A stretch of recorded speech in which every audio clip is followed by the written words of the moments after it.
Nós vamos continuar o sermão do domingo passado. Vamos também continuar as explanações no Evangelho segundo Mateus.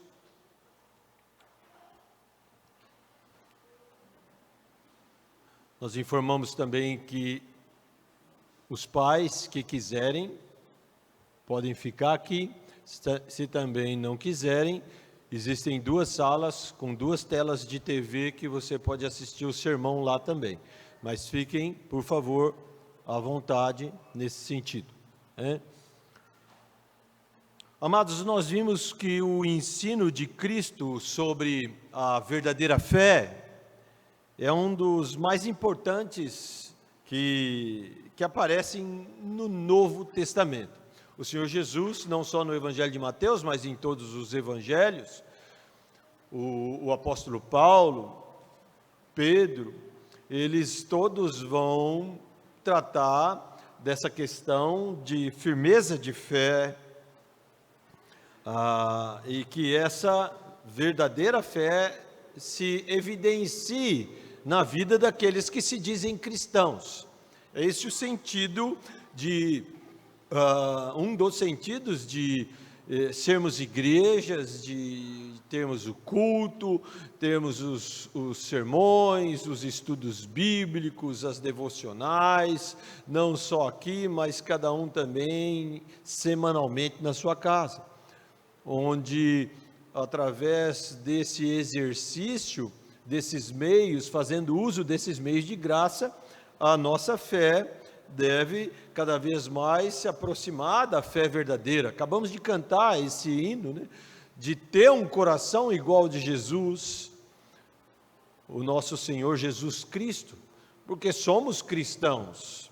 Não podemos apenas nos dizer cristãos, mas nós temos que nos ver cristãos, as pessoas também nos verem verdadeiros cristãos. Eu não cito Deus, porque Deus é aquele que tudo sabe, tudo vê.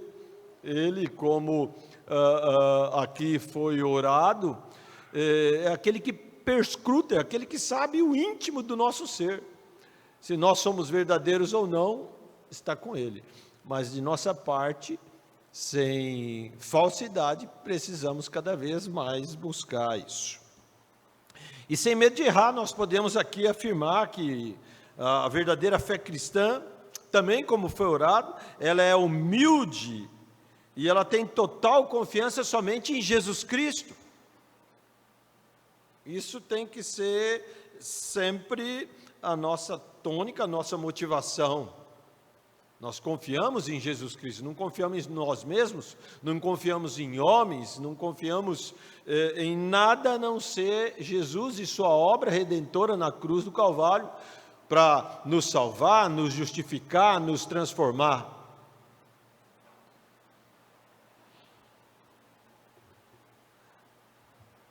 Nesse sermão, nós estamos vendo sobre, então, os 7 ais, ou 7 juízos condenatórios que o Senhor Jesus fala aos falsos religiosos. Mas isso lá foi só para os escribas e fariseus. Não, toda palavra ela se aplica e serve para nós em todo tempo, em todo momento. Então nós vamos continuar dizendo sobre esses 7 juízos, 7 ais, né? Só relembrando o título desse sermão, é advertência ao falso cristianismo. Advertência ao falso cristianismo. O texto que estamos vendo é Mateus capítulo 23, do verso 13 até o verso 35, ok? Vimos então que os saduceus e fariseus eram líderes religiosos, mestres, doutores das leis de Deus no tempo de Jesus. Jesus, sendo o Messias prometido, foi rejeitado por esses líderes, esses que deveriam referendá-lo ao povo. Jesus veio para os que eram seus, mas os seus não o receberam. Assim diz os evangelhos. Jesus, sendo o verbo encarnado, o logos da verdade, ele foi descredenciado por aqueles que deveriam honrá-lo como profeta, rei, Messias, o Filho do Altíssimo. Nós podemos dizer que o coração, a mente do Senhor se enchia de dor quando ele então ponderava sobre esse fato. Assim, ele precisava também desmascarar mais uma vez os seus oponentes, como ele já vinha fazendo desde quando eles se declararam inimigos do Senhor. E ainda mais agora, sabendo que o seu tempo estava no final, Jesus tinha entrado em Jerusalém, ele iria entrar para morrer, e continuou fazendo tudo que ele fez ao longo do seu ministério. Esse começo do final de Mateus, capítulo 23, parece que resumir, condensar tudo que Cristo falou e fez, e ele aqui continuava fazendo. E ele então, nessa suas últimas oportunidades, ele tinha que advertir contra os seus inimigos e advertir o povo sobre isso. Vimos que, quanto à natureza desses ais, esses juízos, eles devem ser considerados como denúncia, como acusação e condenações, e é o que contempla todo o texto aqui. Qualquer outra forma mais branda de descrever esses ais não faz justiça às expressões que o próprio Senhor Jesus usa no texto, como hipócrita 6 vezes, guias de cego, serpentes, raça de víbora, condenação do inferno. Jesus pega pesado aqui, parece que ele estava dizendo as suas últimas palavras e reiterando algumas que já tinha dito, mas deixando isso bem claro.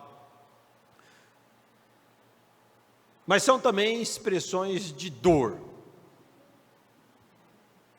como indica aqui claramente o lamento sobre Jerusalém, que vai ser outro sermão.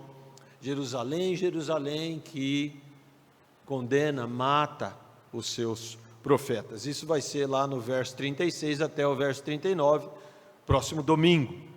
Aqui a tradução de ai também, ela é entendida como uma exclamação primária de tristeza, de pesar e preocupação. Jesus, não podemos tê-lo nunca com ódio ou com desejo de punir, de declarar juízo a alguém. Antes, ele, como o Senhor, cheio de graça e de misericórdia, avisa antes do que vai acontecer. Mas como veremos aqui, ao longo do sermão, não tinha mais volta. Aqui não tinha mais volta. Era pecado e redimido desses, repetindo aquilo que os pais também já faziam. E aqui então nós podemos aplicar esses ais, esses 7 juízos, aos falsos cristãos, e isso deve servir de exortação e alerta para todos nós. Isso é só para fariseu, saduceu, publicano, essa turma aí. Isso também deve nos encorajar a viver como verdadeiros seguidores de Cristo, amém? Então, aqui dos 7 ais, ou 7 juízos contra os falsos cristãos, nós já vimos 4, os 4 primeiros, que vão dos versos 13 até o verso 24, onde resumimos com a seguinte preposição para esse sermão: o cristianismo verdadeiro exalta a Cristo, não as suas próprias obras. Se tivéssemos que resumir do resumo, o que Jesus estava alertando aqui é que o cristianismo verdadeiro exalta a Ele, não as nossas próprias obras, a nossa religiosidade. Ou seja, quando você ama mais a sua performance religiosa do que ao Senhor Jesus, você está vivendo como um falso cristão. Seja Cristo exaltado em sua vida, não sua vida exaltada na sua fé. Vamos continuar então vendo aqui os ais ou juízos restantes. Quinto juízo ou o quinto ai, ele está aqui estreitamente relacionado com o quarto, né? Então, vamos ver isso. Verso 25 e 26. Acompanhe sua Bíblia. Ai de vós, escribas e fariseus hipócritas, porque limpais o exterior do copo e do prato, mas estes por dentro estão cheios de rapina e intemperança. Fariseus cegos, limpa primeiro o interior do copo, para que também o seu exterior fique limpo. Parece aqui que Jesus estava vendo lagartos,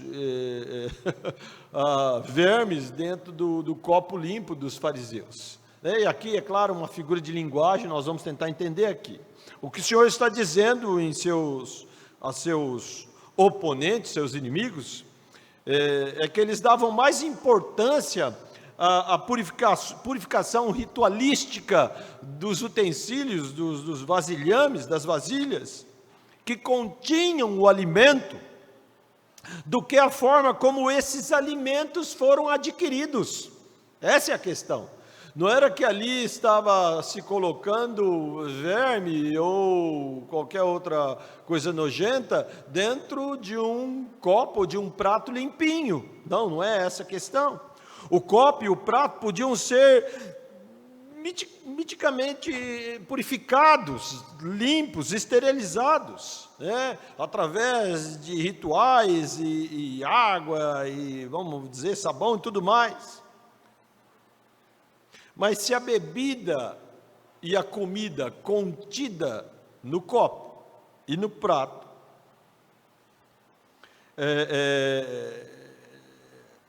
estava sendo adquirida por meio de extorsão, que era o caso, avareza, não existia valor nenhum nesse ritual da purificação, essa mais uma lei que eles inventaram, né, roubando ali a figura e o princípio dos utensílios do templo, do tabernáculo, que tinha que estar tudo brilhando, sempre limpinho e tal. Então parece que na mesa do almoço, do jantar, dos saduceus, fariseus, os utensílios, né, para eles comerem tinha que estar purificados, mas na verdade podia até estar limpinho, mas a forma como eles adquiriam esses alimentos que entravam nesses utensílios era bem suja. Esses homens eram extorquidores, cobiçosos e avarentos, né? Lucas 16, 14, falando a respeito desses homens, ele nos dá um auxílio aqui, onde demonstra que esses acusadores não eram filantropos, homens piedosos, amantes de outros homens, no sentido de querer o bem-estar, se apiedar deles, fazerem por eles, mas sim amantes do din-din, do dinheiro. Essa era a questão aqui. Era um tipo de pessoa que devorava as casas das viúvas, que é o ai que nós omitimos, que não está nos mais antigos manuscritos, e não é considerado pelos eruditos também como um dos ais, mas sim como a continuidade do primeiro, onde dizia: olha, ai de vós, escribas e fariseus, vocês entram nas casas das viúvas e se aproveitam delas. E que significa isso? Esses homens, eles pediam que as viúvas contribuíssem com mais do que era razoável esperar delas.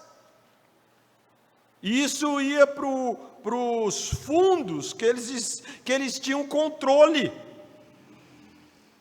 E esses fundos que eles podiam dispor quando quisessem.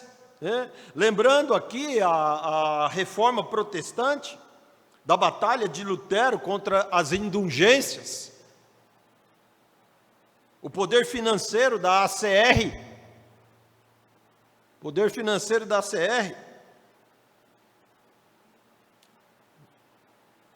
é a única religião que tem um país, que tem um banco, além de tesouros incontáveis em seus cofres e diversos patrimônios e investimentos. Procura saber disso. E ninguém fala nada, né? Bens que, se vendido, resolveriam boa parte da pobreza e miséria do mundo. Não duvide disso, não duvide disso. Pesquise, leia. Que dirá também de grandes impérios financeiros dos ditos apóstolos, bispos, e que agora até são sacerdotes, né, evangélicos, né, possuem o que eles possuem. E eu estou falando aqui no nosso país. Tem um ou dois aí que tem frota de Learjet. Em outras palavras, frota de jatinho.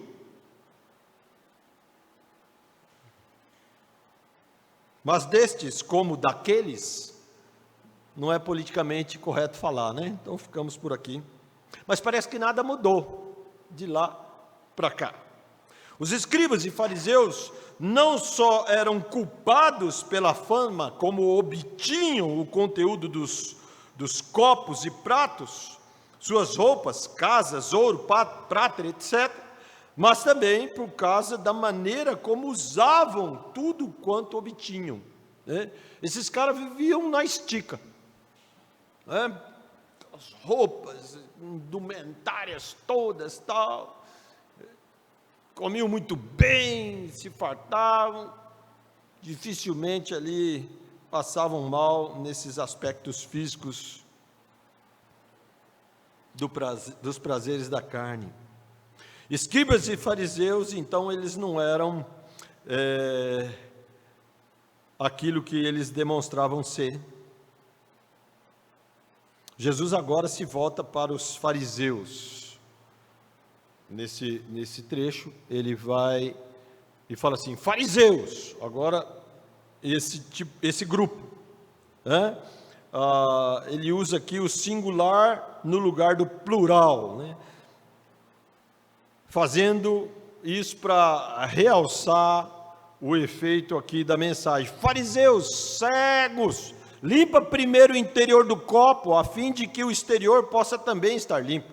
Significa aqui que a aparente conformidade com a tradição dos anciãos, né, de tudo limpinho, nesse caso, com cuidadosa limpeza exterior dos copos e dos pratos, jamais iria produzir pureza interior do coração. O interior deve ser purificado primeiro pela graça de Deus, por Jesus, pela salvação, pelos seus ensinos, pela sua vida. Quando isso é feito, ninguém precisa preocupar-se com o exterior. Estou dizendo que não existe cada coisa no seu lugar, em cada ocasião, ou que vamos viver desleixadamente, ou de forma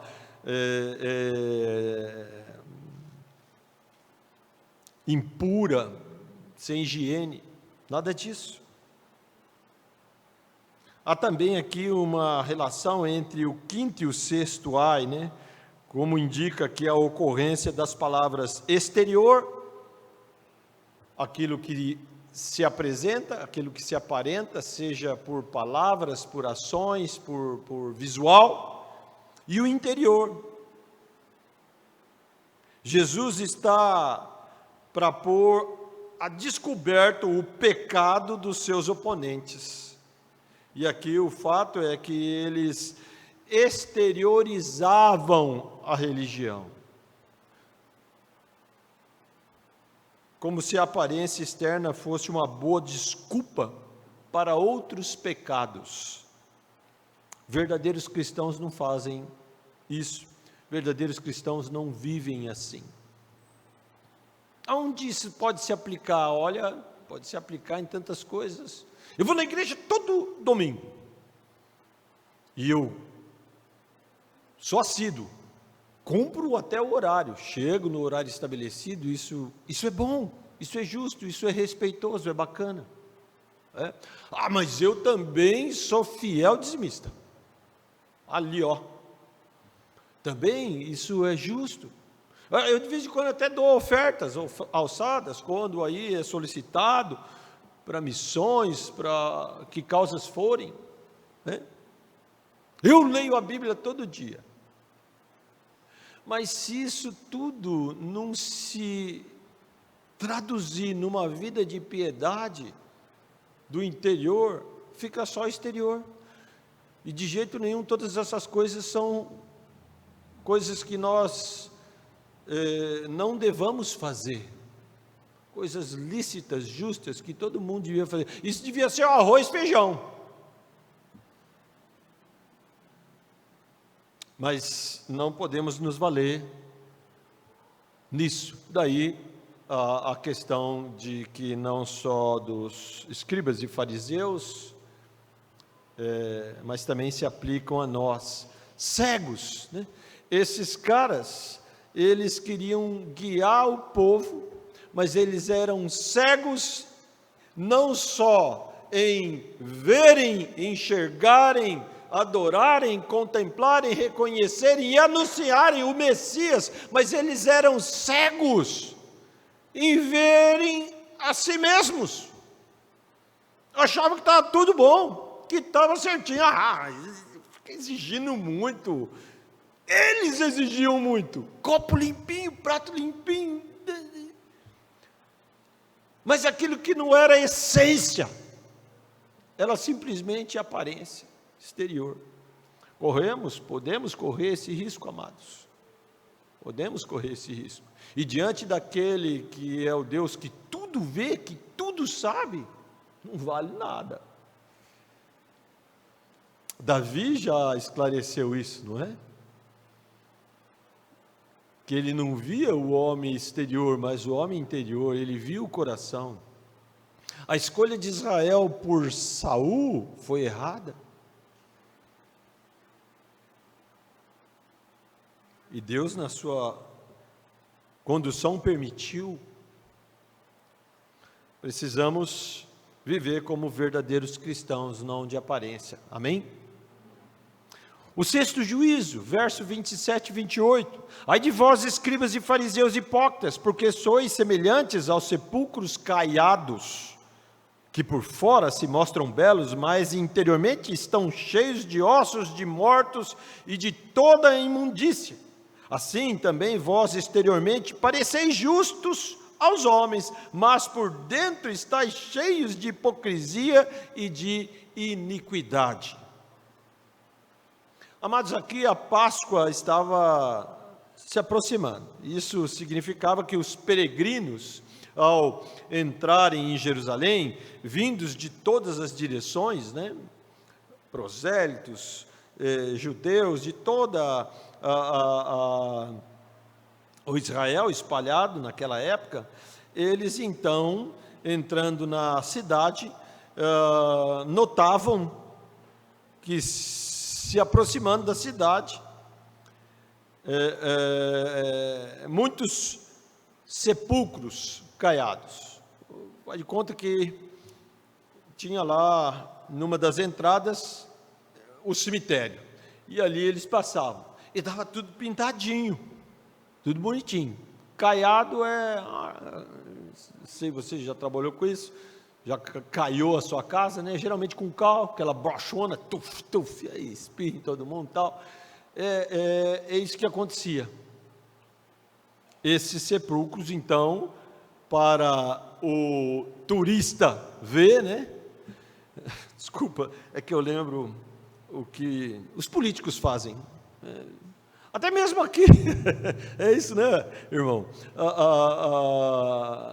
tempo de finados, as guias aqui estão tudo pintadinhas. Interessante, né? Mas desculpa aí esse detalhe. Aqui, então, esses túmulos haviam sido pintados com cal para parecerem impecáveis, limpos, belos e elegantes aos olhos de quem estava chegando ali naquele momento da cidade. Durante o ano, estava lá, tudo preto, limboso e tudo mais, mas nesse dia da Páscoa tinha que estar tudo bonitinho. Desse modo se tornavam mais visíveis para que nenhum peregrino se tornasse cerimonialmente impuro, imundo, né? Que vai que um ali passasse a mão num túmulo que não tivesse pintado, ou esbarrasse ali num osso que estava saindo, eu não sei o que eles pensavam, né? Então, ia estar contaminado para a Páscoa, né? Ia dar mais trabalho ainda para os líderes religiosos. Contudo, aqui esses túmulos, é um túmulo, por dentro eles estavam cheios de quê? De ossos de pessoas, carne apodrecendo, dependendo de quando morreu, cadáveres, sujeira. Diz o Senhor Jesus: assim também vós exteriormente pareceis justos aos olhos do povo, como esse sepulcro que acabou de ser caiado, mas interiormente estáis cheios de hipocrisia e iniquidade. Jesus sempre fazendo os paralelos de uma figura inanimada para alguém. O que realmente conta para Deus, amados, é que o homem em seu interior,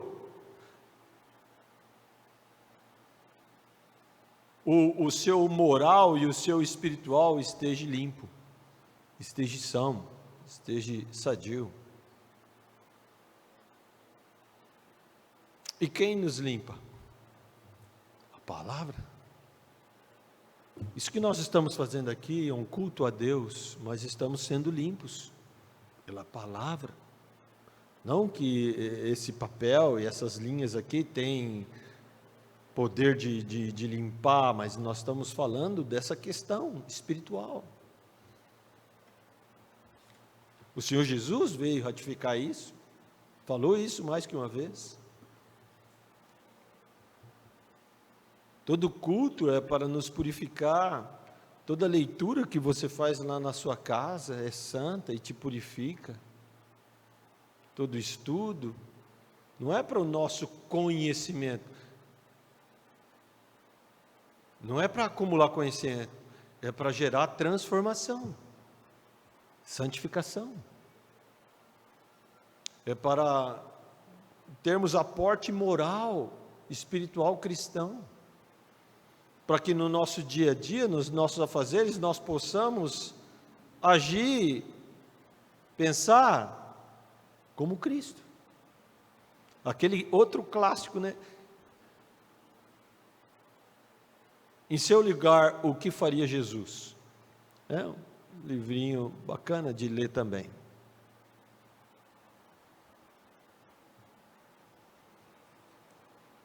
O seguidor de Cristo, além de ter sido purificado por Ele, a sua lei moral é a mesma que a lei do seu Senhor e Salvador. Lembra do hino? Quero o Salvador comigo, só para te beneficiar, para te proteger, para te curar, para te dar alguma coisa? Ou você quer Ele, como também o cântico falou, quero ter um coração igual a dele? E isso não é o coração não está aqui fora, né? Vou tirar meu coração aqui, não, está aqui. É o nosso homem interior, né? Esse que Cristo transforma, alimenta, trata, cuida, e nós temos a nossa parte a fazer. Usar de todos os meios de graça que Ele assim nos disponibilizou. Amém? Porque de outra forma seremos religiosos, crentes, ou domingueiros, ou só de estudos de quarta-feira, ou só de sociedades, ou só dos afins.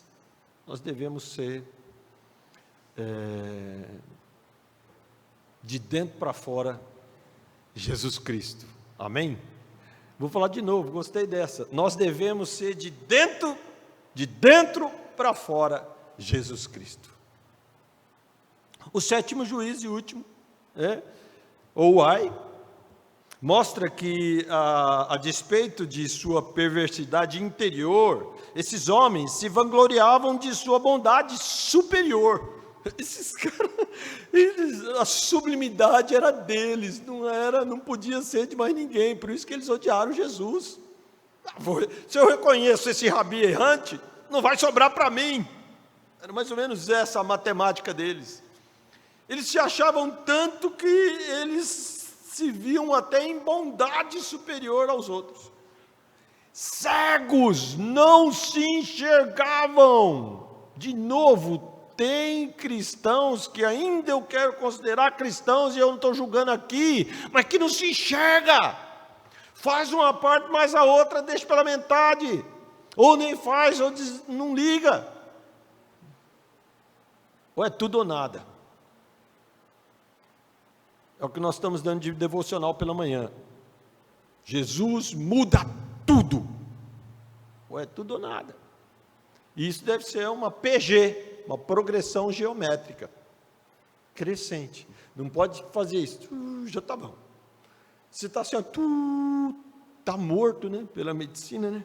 Mas aí diz assim no verso 29 e 30, ai de vós escribas e fariseus hipócritas, mais uma vez, edificais os túmulos dos profetas e decorais os monumentos dos justos, e dizei, se vivêssemos nos dias de nossos pais, não teríamos tomado parte com eles no derramamento do sangue dos profetas.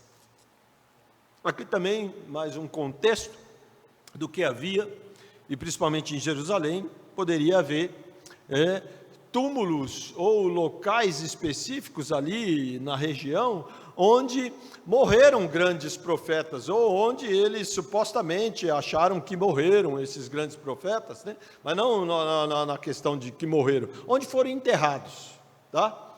Então, esses mausoléus eram cuidados, né? Alguns que poderiam existir ali, e eles também, da mesma forma que os outros sepulcros de qualquer um eram caiados, eles também cuidavam desses daqui.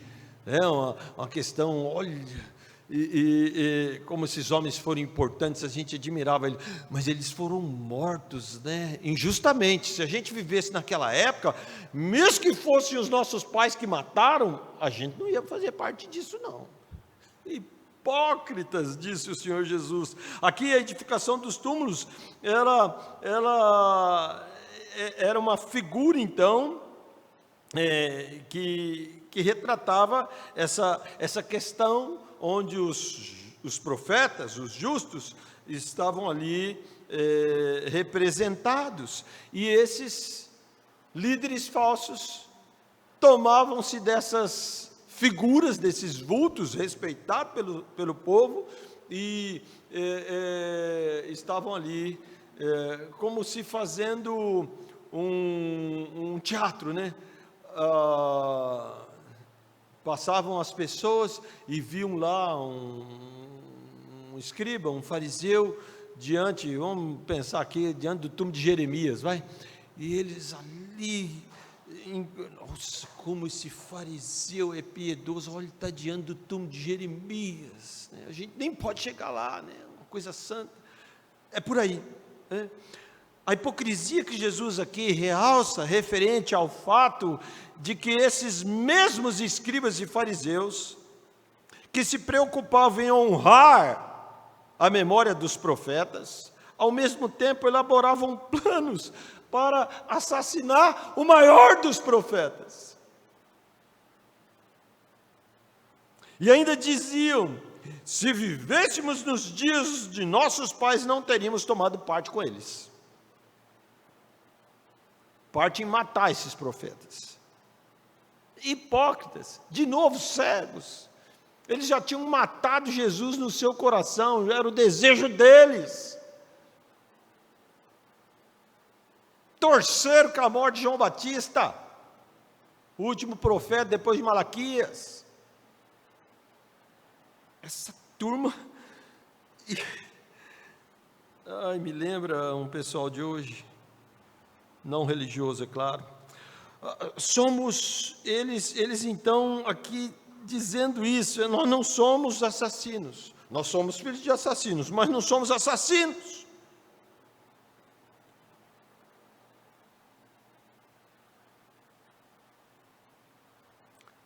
Verso 31, assim estáis testificando contra vós mesmos, em reconhecer que sois filhos daqueles que assassinaram os profetas. Aqui Jesus de uma forma está dizendo assim, filho de peixe, peixinho é. Vocês estão fazendo a mesma coisa que seus pais. Porque aqui a questão também de escribas e fariseus era uma questão, me fugiu agora a palavra, compulsória, é isso? Passava de pai para filho. Se um homem tivesse 3, 4 filhos, um tinha que ser e seguir a profissão do pai, e assim vai, né?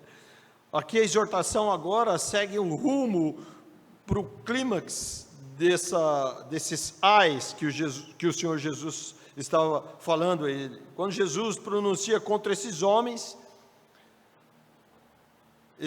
com o coração endurecido por causa do pecado, Jesus agora, de uma forma mais firme e contundente, ele antes só falava ai, e relatava o que eles faziam. Agora ele fala ai, e mete um juízo tremendo sobre eles.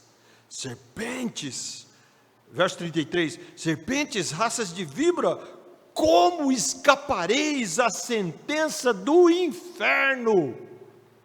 E aqui a palavra na língua que foi escrita, geema, descrevendo a morte sem volta, a morte morta, matada, sem nenhuma chance de reviver. O juízo do próprio Yahweh, o Senhor. Em outras palavras, Jesus mandou esses caras para o inferno, condenando-os. Isso não porque ele queria, mas ele vem retratar isso mais uma vez, explicando: como escapareis do juízo? Vocês não se aprumam, vocês não se arrependem, vocês continuam sendo cegos, acreditando nas suas mentiras, hipocrisias, enganando o povo.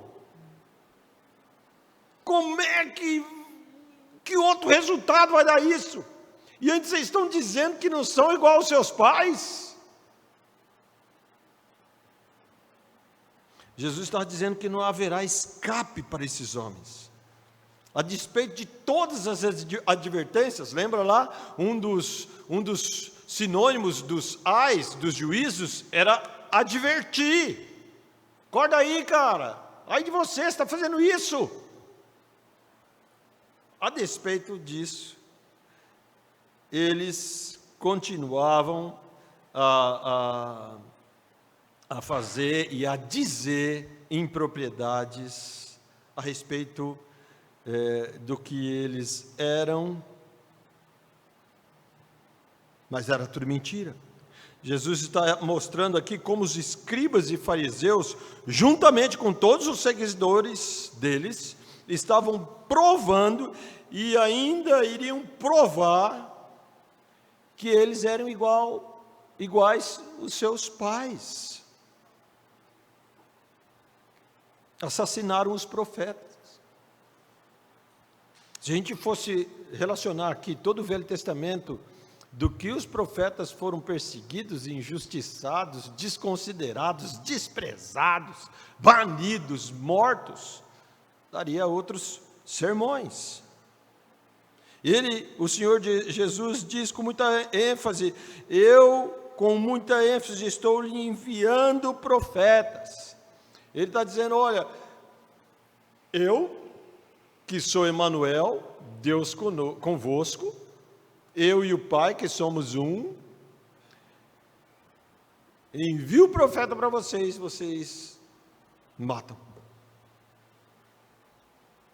Está declarando, ao fazer essa afirmação, que ele une a sua voz ao do Senhor, que inspirou esses profetas do Antigo Testamento, que esses estavam dizendo que não fariam o que os seus pais fizeram. Mas eles admitiram o que os seus pais fizeram, admitiram serem filhos desses, e agora, de uma forma cega, hipócrita e mentirosa, estavam dizendo que não fariam mesmo. Estavam fazendo isso ali com o próprio Senhor, Rei, sacerdote e Messias, Salvador, e iriam fazer de uma forma bem mais visível quando o condenariam à cruz. É como se fosse uma história interminável, né? A decisão ao decreto de derramar a ira final sobre os que endurecem seu coração. Aqui foi feito não só nos dias da peregrinação terrena de Jesus, nem só nos dias de Jeremias e dos demais profetas, mas em toda a linha regressiva e seria progressiva desse povo, e tudo estava aqui no eterno plano de Deus. Quanto aos profetas, são todos aqueles que verdadeiramente declaravam a vontade e o pensamento de Deus ao seu povo. O verso 34, na sua segunda parte, diz assim: e alguns deles vós matareis e crucificareis, e alguns deles açoitareis nas sinagogas, e perseguireis de cidade em cidade. O livro de Atos vem relatar isso com muita clareza. Primeiramente, começando com Jesus, que dali a pouco iria ser crucificado. E pela tradição, Pedro também crucificado, isso de cabeça para baixo. E muitos açoitados, assim foi Paulo. E no final, decapitado. Essa profecia ela iria se cumprir literalmente. Amados, Deus permite que tudo isso tenha acontecido, e permite que isso também aconteça. Muitas vezes nós não entendemos, sofremos bastante. Eu ia falar aqui sobre o nosso irmão lá no Oriente, mas eu não posso, depois eu compartilho o que está acontecendo. A verdade é que o propósito de Deus está se cumprindo em tudo isso, tanto na recompensa para aqueles que são perseguidos, quanto no castigo aos perseguidores, não tenha dúvida disso. Quanto a estes, Jesus continua dizendo: para que sobre vós caia a culpa de todo o sangue dos justos derramado sobre a terra, desde o sangue do justo Abel até o sangue de Zacarias, filho de Baraquias, a quem assassinaste entre o santuário e o altar. Jesus aqui citando um pouco mais, nominando um pouco mais de profetas que passaram por isso, assim como ele estava passando e iria passar, e outros também. A passagem aqui não só relembra as ações ímpias de ódio pelos santos profetas de Deus, como a reincidência desses atos dos pais nos filhos. Sempre existiu e sempre vai existir. E aí ele afirma: vocês farão todas essas coisas, matarão, crucificarão, açoitarão, perseguirão, para que se torne cristalinamente evidente que a sentença pronunciada sobre vocês era plenamente justificada, justa. Deus aqui está dizendo: olha, eu não estou fazendo isso com raiva de vocês, eu não vou permitir isso porque eu não gosto de vocês, mas é aquela questão, né?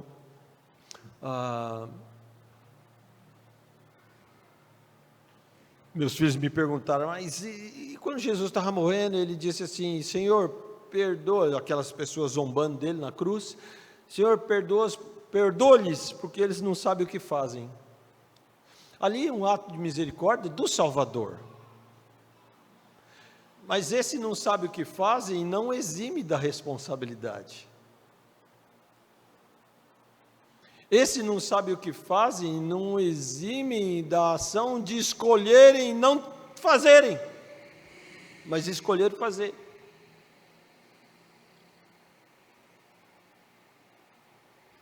Todos esses terríveis crimes, eles foram cometidos a respeito de reiteradas advertências que o Senhor fez, e não houve arrependimento.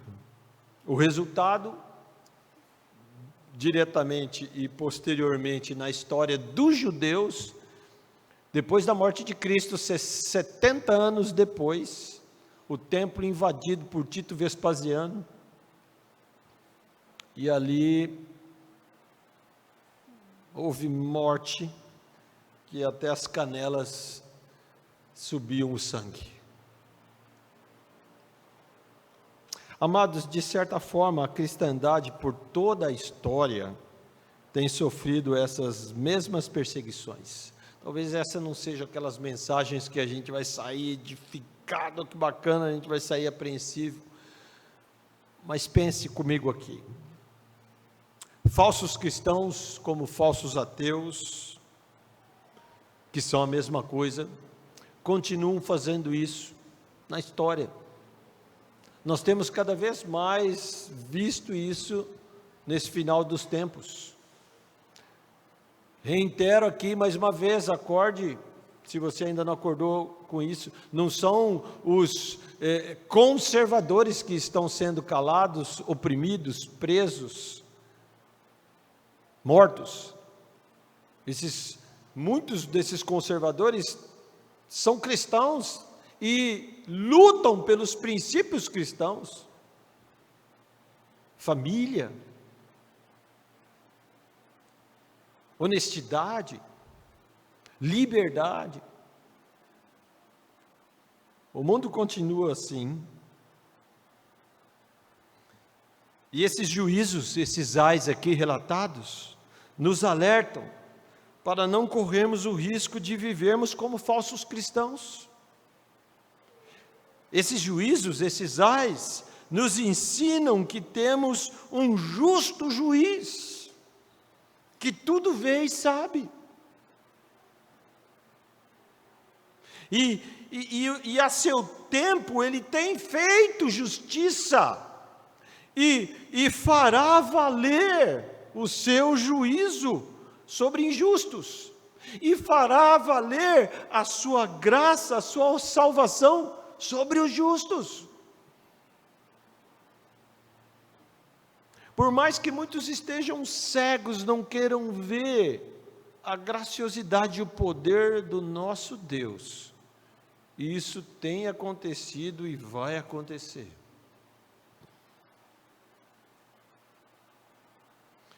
Que assim vivamos como cristãos verdadeiros, na dependência e glória do nosso Senhor Jesus Cristo. Amém? Vamos orar. Querido Deus e Pai, muito obrigado pela a Tua palavra que nos alerta como devemos viver e como não devemos viver. O Senhor é sempre claro nisso tudo. Muito obrigado pela sua palavra que também nos fala de um Deus cheio de graça, de bondade, de misericórdia, assaz benigno, longânimo em irar-se e aplicar a sua ira. Antes quer que todos se arrependam, todos se arrependam. Muito obrigado porque na tua misericórdia aprove ao Senhor, na tua soberania, abrir os nossos olhos,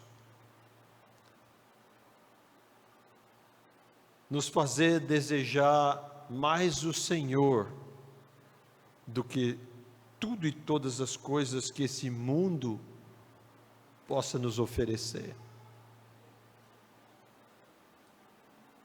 Que na nossa peregrinação possamos continuar vivendo na dependência da Tua graça, como verdadeiros cristãos, não como falsos. Buscando somente a Tua vontade e a Tua glória, não a nossa. Tendo os nossos olhos espirituais bem abertos, para tanto vermos aquilo que é falso em nós mesmos e em outros, assim também tudo aquilo que é santo, puro, justo, de boa fama, e que tudo isso ocupe o nosso coração, assim como a epístola nos ensina. Dependemos de Ti, ó Deus, precisamos de Ti. Firma cada vez os nossos passos. Livra-nos, ó Deus, do farisaísmo, da religião, da exterioridade, da aparência.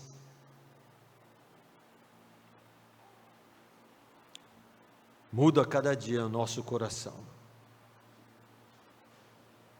E que Cristo possa cada dia ser manifesto, externado, através de nossas vidas. É no nome dele que nós oramos e agradecemos. Amém.